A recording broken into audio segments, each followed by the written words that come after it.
had done this already, but I'm going to put on a string video, how to change a string video here. First, let me tell you that when you do change your strings, unless you've like, sometimes you break an E or you break a string that you have to replace out of order. But if you're replacing all your strings, which I've got a parent doing that now, and you know who you are, you always start, I start with the A. I change the A. Then after I get that tuned up, I change the D. And then after I get that tuned up, I change the D. And after I get that tuned up, then I go for the E. You don't want to change all this. You don't want to take all your strings off at one time because your bridge might fall and then your sound post might fall. And then I'm not there to fix that. And that's a professional thing and it costs a lot of money. Okay. Not so much the bridge, but the sound post. So anyway, moving right along. The first thing I think I need to say, because I don't have my camera set up so I can show you, and I don't have a violin that needs to have a string changed, and because of that, you don't want to take a string off just to demonstrate it because it's not good for the violin. So the end, the tailpiece, which is this part of the violin. Whoopsie. Tailpiece is this part of the violin right here. All tailpieces, they're not all the same. Mine, you see, it has a little slot that the string goes through, the ball goes through down here. And then this is a tuner, and my tuner doesn't have a slot. My tuner has a thing that the loop goes over. All right. So they're different down there, but all of them have the slot, even if it's a tuner. And before you take a string off, look how it's put in down here. All right. So when you take your A string off, you'll turn the peg counterclockwise and get the string off. Whatever you do, be careful not to rip that string out, because if that peg goes flying and you lose that peg, that is an expensive repair. Do not lose your pegs. Just easily undo the string and then see how it's put on down here. Now, so when you go to put your A, your D, your G on, they have balls on the end that will slip through the slot. Now, sometimes it's not easy to get them into that slot, and you have to kind of make sure they're in there. Okay, because sometimes the string seems too wide to get into the slot, but it will get in there. Sometimes you have to work on both sides and pull it in there to make sure it's in. Okay, but once you get that ball in the slot, then the next part I want to show you is what happens next. When you get to the E string, now if you're using those E's that I've been asking everybody, the Alfake strings, Tomastic I've asked you to get, their E comes without a ball on it. But if you look in the package very carefully, you'll see there's a little teeny packet that has the ball in it. And you put the ball in the loop. You have to insert that ball, and that is not easy. Make sure that when you do that, you have a towel on the table so it won't go flying everywhere, because once you lose that thing, it's really bad. And I have to use a pair of pliers, needle nose pliers, just to make that loop a little bigger so I can get the ball in it. Once the ball gets in, it's got a little groove in it and it'll stay there. But if you've made that loop too big, it won't stay. So after you get it in there, you have to make the loop smaller, kind of squish it a little bit with those needle noses. You're going to have, with those Alfake strings, you're going to have a pair of needle noses and work on a table with a towel to get that ball in that string. In fact, working on a table with a towel probably is a good thing to do while you're changing strings, because if you're on a hard surface, you might scar the instrument. So towels are good. All right. So that being said for this end, also have a pencil, a lead pencil, which I don't have right here. I had one. You're going to need a lead pencil because don't do it with a pen, but we're going to tell you it's the pencil.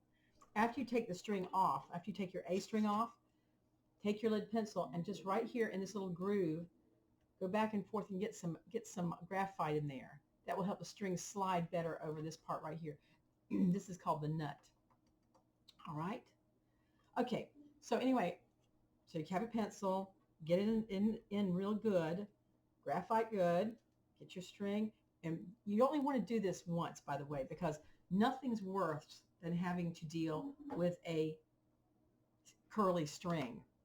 Whenever, maybe you want to practice after you take that string out, say the A string, you might want to practice getting it back in the hole, and you will find out that working with a curly string is not cool. Working with a nice new string is so much easier. All right, here's my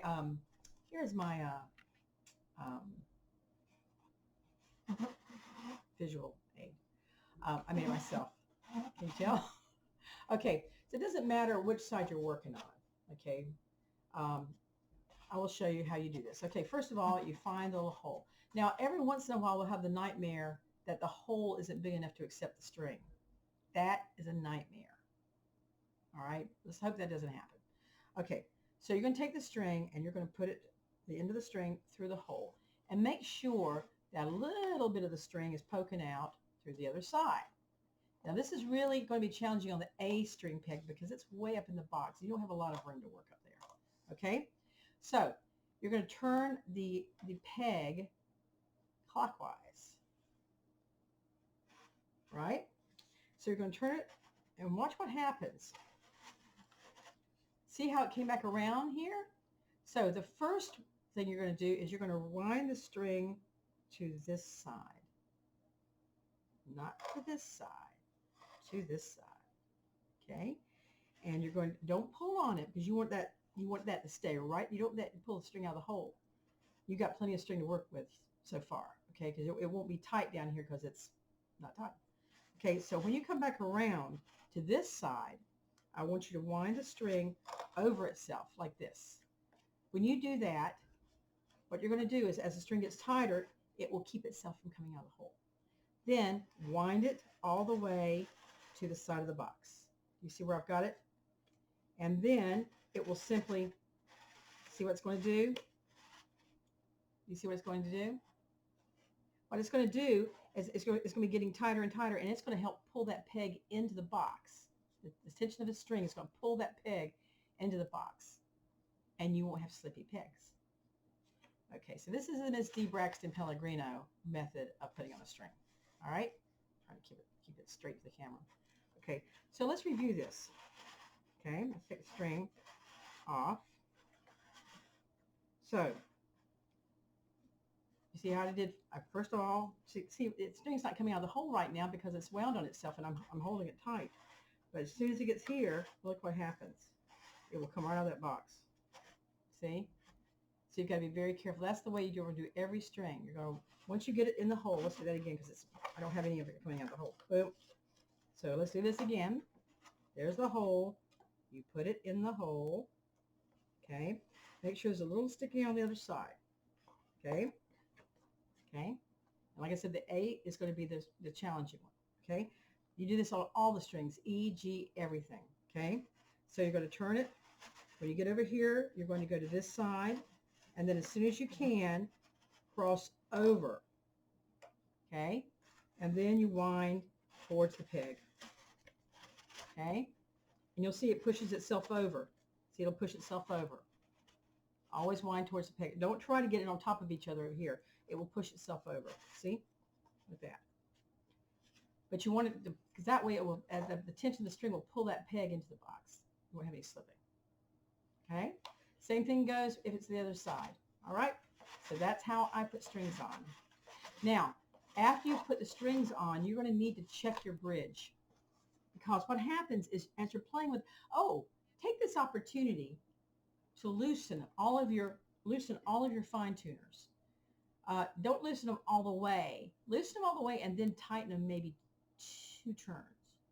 That way, if you need to lower the string, you'll have a little bit that you work with. If you have to tighten the string, which is usually the thing you have to do, you'll have plenty to work with. So loosen these all the way and then tighten them maybe 2 turns. Loosening is counterclockwise, just like on the top, and tightening is clockwise. All right?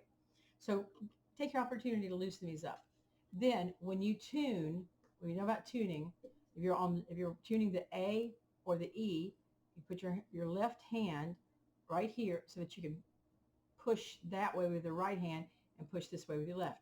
And you can also pluck with your left hand as you're pushing, right? Takes a little bit of. Same thing with this hand when you reverse hands. Okay. So maybe you can see my strings. See if you can see my strings. See how they're wound towards the peg head? See? Let me see the other thing. Bridge. Your bridge should look like it's leaning slightly that way. Okay? Slightly. And it's not actually leaning. So I can get it on there. It's not actually leaning. It's actually cut that way. it's cut so that there's a backward, there's sort of a lean to the, they've cut it so that on this side there's a slight lean and this side is straight up. Okay? So check that bridge. You don't want it, what happens when you're playing with your pegs, it's going to tend to move towards the peg box and it may go bang. So just make sure that you, and I always do it by just kind of taking it very gently and just kind of like that. And basically, if you look down here, these F holes here, they've got a little notch in them right here.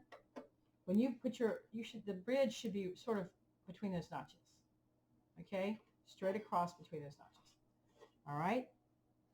And also make sure that your bridge hasn't gone left or right. Make sure it's just like that. And also, I know I keep saying also, be careful that you get the strings into the little notches on the bridge. Okay? I've seen that happen where all of a sudden you have two strings that are really close together and two that are really far apart. They should be pretty much equally spaced. All right? And that's about it. So good luck with this. And save your old strings, because if you break one of your new strings for some reason, you're going to need those old strings. Also, just a little thing, when you're putting on your strings, be careful to read the package, because if you put a D string in the A string spot and try to tune it to A, it's going to break. Okay, if you try to tune strings above what they're meant to be, it will break. All right, so be careful. You only want to do this, you only want to try this one time with a string, and just be careful. Okay, now also on the strings, it may not say A, it may say La, which is the 6th scale degree, and in the key of C it's La. So it may say La. I guess strings operate on fixed note. I don't know. I guess Re, I remember this now. Sometimes they say Re, which is your D string. So La is the A, Re is the D. And then when you see a big string, the last string in the package will be the G. And then the skinny one, the wire, will be the E. Just kind of to make sure before you put a string on that you got the right string in your hands. And when you take the strings off, you take your A string off, your old A, put it in the package that says A, and then label that used string. So you'll know.